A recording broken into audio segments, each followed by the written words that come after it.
नमस्कार, मेरा नाम अनूप नारायण सिंह है और आप बिहारी खबर के डिजिटल प्लेटफॉर्म को देख रहे हैं। पटना में 13 से 17 मई तक चलने वाले हनुमत कथा और उसमें आने वाले पंडित धीरेन्द्र कृष्ण शास्त्री की सुरक्षा को लेकर बिहार पुलिस मुख्यालय पूरी तरह से मुस्तैद हो गया है। अब से थोड़ी देर पहले पटना में अवस्थित सरदार पटेल भवन, जो पटना में बिहार पुलिस का मुख्यालय है, वहां एडीजी जितेंद्र सिंह गंगवार ने पत्रकारों से बातचीत की और बताया कि किस तरह से पुख्ता व्यवस्था की गई है पंडित धीरेन्द्र शास्त्री की सुरक्षा की। उनके कारकेड में कितने जवान रहेंगे, किस तरह से कार्यक्रम स्थल यानी तरेत पाली मठ नौबतपुर से लेकर पटना के मोरिया होटल तक जहां वो ठहरेंगे वहां तक की सुरक्षा व्यवस्था होगी। बिहार में महागठबंधन की सरकार है और धीरेन्द्र शास्त्री के कथा के पहले ही महागठबंधन सरकार के कई मंत्रियों ने उनकी गिरफ्तारी से लेकर कई सारे विवादित बयान दिए हैं। भाजपा भी इस मौके को छोड़ने को तैयार नहीं है और लगातार बयानबाजियां हो रही हैं। पंडित धीरेन्द्र शास्त्री की सुरक्षा को लेकर तमाम तरह की चिंता जताई जा रही थी, जिसको लेकर आज पटना में पटना पुलिस मुख्यालय में प्रेस वार्ता का आयोजन हुआ। इस प्रेस वार्ता में पंडित धीरेन्द्र कृष्ण शास्त्री की सुरक्षा व्यवस्था के साथ ही साथ बिहार में नक्सलियों के खिलाफ चलाए जा रहे बड़े कम्बिंग ऑपरेशन पर भी एडीजी जितेंद्र सिंह गंगवार ने बड़ा बयान दिया। पूरे वीडियो को देखिए और समझिए कि क्या कुछ कर रही है बिहार पुलिस पंडित धीरेन्द्र शास्त्री की सुरक्षा व्यवस्था को लेकर, उनके पटना आगमन से लेकर उनके जाने तक क्या कुछ सुरक्षा व्यवस्था रहेगी। बिहार पुलिस मुख्यालय की नियमित प्रेस वार्ता में आप सभी का स्वागत है। इस प्रेस वार्ता में दो मुख्य बिंदुओं पर मैं चर्चा करूंगा।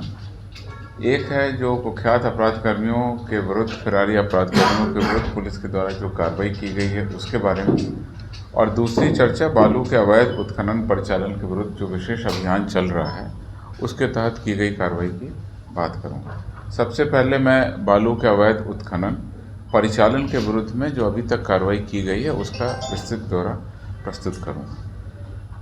बिहार पुलिस के द्वारा अवैध उत्खनन पर प्रतिबंध लगाए जाने तथा इस अवैध कार्य में संलिप्त लोगों के विरुद्ध कठोर कार्रवाई करने हेतु सतत कार्रवाई की जा रही है।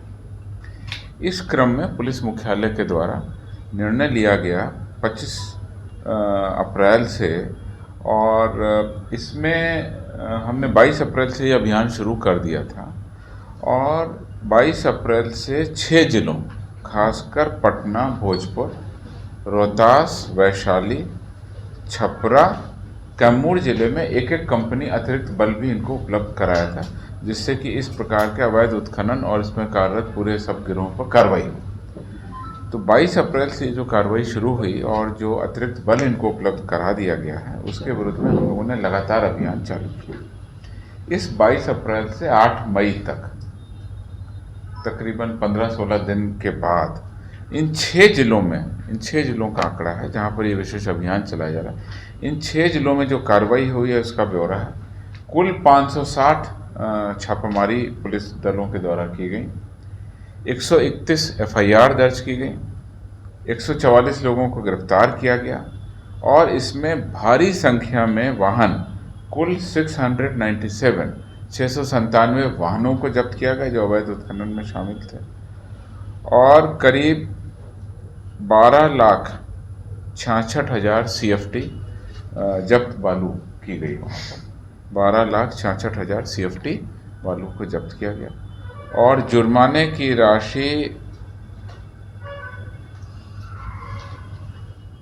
15,41,43,302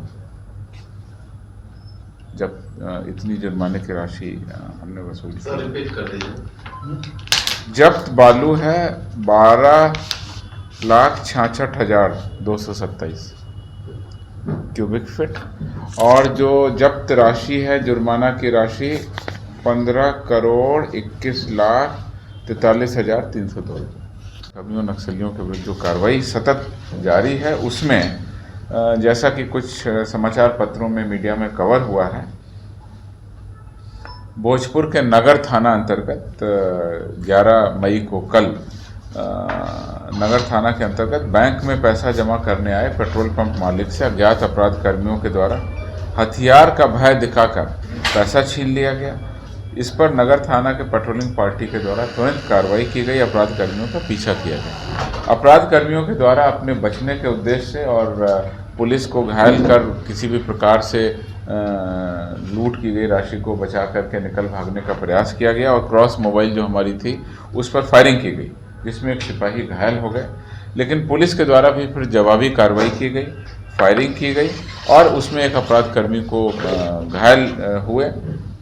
दो अपराध कर्मियों को हमने गिरफ्तार कर लिया तथा लूट की पूरी राशि हमने बरामद कर ली, जिसमें 4,99,500 रुपये हमने बरामद किया। एक देसी पिस्तौल, जिंदा कारतूस और खोखे इत्यादि वहाँ से बरामद किए। दो अपराध कर्मी जो गिरफ्तार हुए हैं, मोहम्मद ताज अली और रंभू चौधरी, दोनों नगर थाना भोजपुर के रहने वाले हैं और मोहम्मद ताज अली कुख्यात अपराध कर्मी रहा।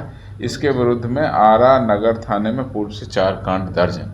तो इस प्रकार से सशस्त्र मुठभेड़ में पुलिस के द्वारा जवाबी कार्रवाई की गई। एक हमारे जवान को गोली लगने के बावजूद हमने पूरा प्रयास किया और आवश्यकता अनुसार पुलिस के द्वारा फायरिंग की गई, अपराध कर्मी घायल हुए, पूरी की पूरी राशि हमने बरामद की। दूसरी महत्वपूर्ण उपलब्धि है मधेपुरा में, जहां पर कई सारे कांडों में वांछित 50,000 रुपये के इनामी घोषित अपराध कर्मी नवीन मंडल को 11 मई को गिरफ्तार किया गया।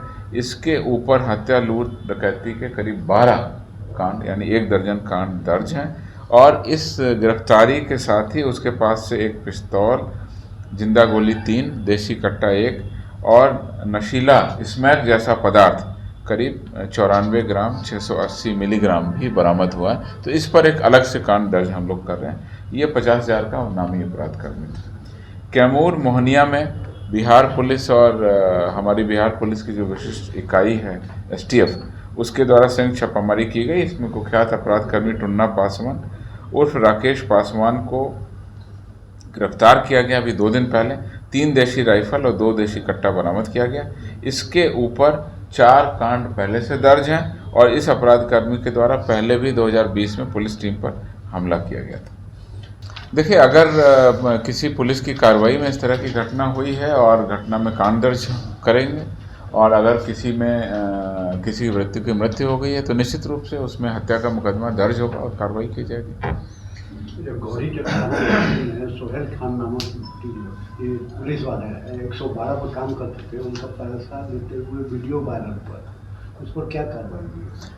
मुझे कुछ मीडिया के माध्यम से उस वीडियो का पता चला और मीडिया की जो सूचनाएं हैं मैं उसको रिपीट कर रहा हूं।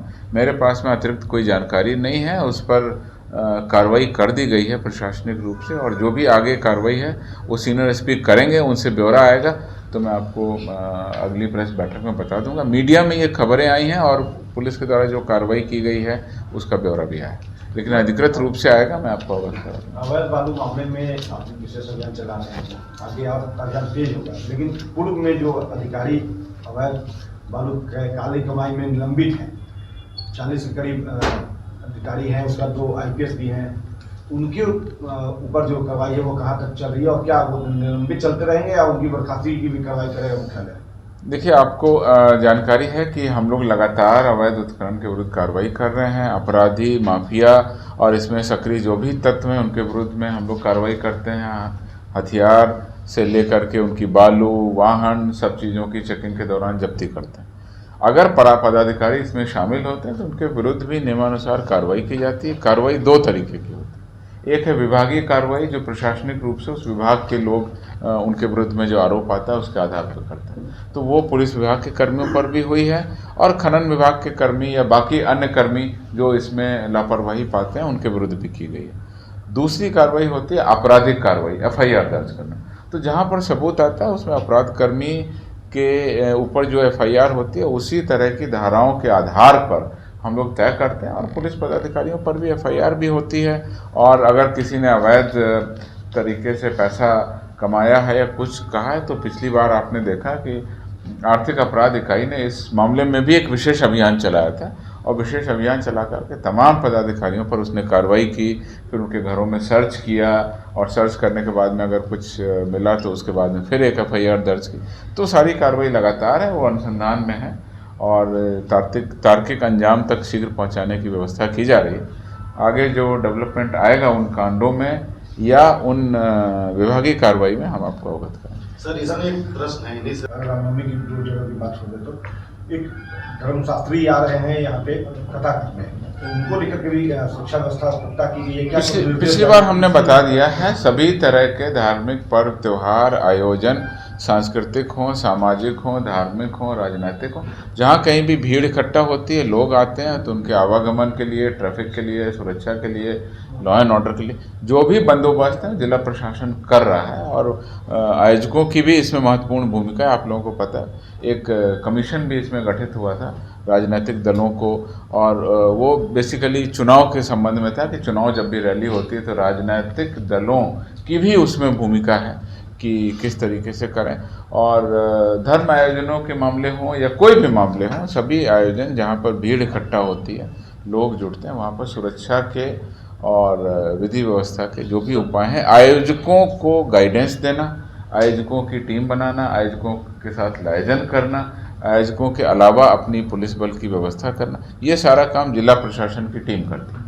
और उसमें जो स्थानीय लेवल के पदाधिकारी हैं वो आकलन करते हैं। और इस मामले में अलर्ट भी है सर, इसको लेकर के अलर्ट भी आया है। एयरपोर्ट पर कोई हंगामा ना हो उसके लिए क्या करेंगे, क्योंकि तेज प्रताप यादव की तरफ से एक अलर्ट भी आया है, एक अलर्ट भी आया है इस मामले को लेकर। हम लोग सभी हमारे पास में जो अवयव हैं सुरक्षा के, जो भी कंपोनेंट हैं, सारे कंपोनेंट्स हम लोग यूज़ कर रहे हैं। देखिए फोर्स की कितनी तैनाती है या क्या है वो डिटेल मेरे पास में नहीं है। जिला प्रशासन इसमें सक्षम कार्रवाई कर रहा है और उनके स्तर से इसमें सभी व्यवस्था की जाए। क्या ये लोग अपने एक्शन लेंगे या at the disposal of the mining department?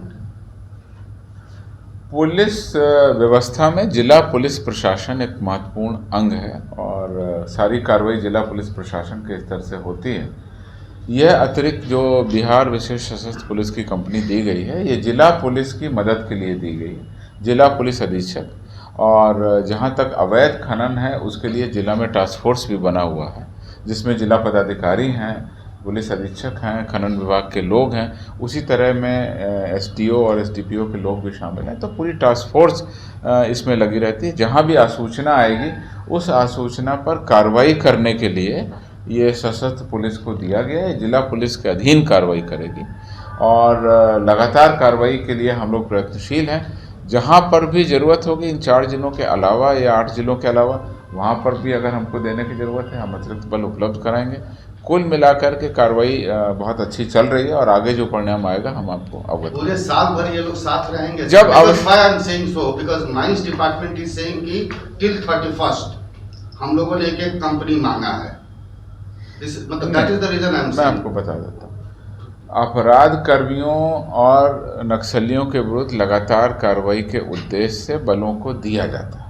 किसी भी जिले में ज़्यादा आवश्यकता होती है तो अधिक बल उपलब्ध करा दिए जाते हैं, किसी जगह पर कम आवश्यकता रहती है तो वहाँ से फोर्स विड्रॉ भी होती है। ये कंटिन्यूअस प्रोसेस है और आगे पर्व त्यौहार भी आते हैं और बाकी अन्य चुनौतियाँ भी आती हैं। तो कुल मिला के अभी हमारी जो रणनीति है वो हम फोकस कर रहे हैं, विशेष अभियान चला रहे हैं और विशेष अभियान के नतीजे आपके सामने, किस तरीके से हमने लाखों घनफुट जो है बालू को जब्त किया, वाहनों को जब्त किया, लोगों को गिरफ्तार किया, एफआईआर दर्ज किया। तो अब आगे भी हम लोग कार्रवाई करेंगे। Mahavidya global school, education for new generation, जहां मिले आपके बच्चे को शिक्षा भी, संस्कार भी। Co-curricular activities, yoga, e-library, play school, indoor games, sports, smart classroom, cricket academy और excellent academies का perfect मेल। Registration open। Mahavidya global school, NH 139 near AIMS, Phulwari Sharif, Patna.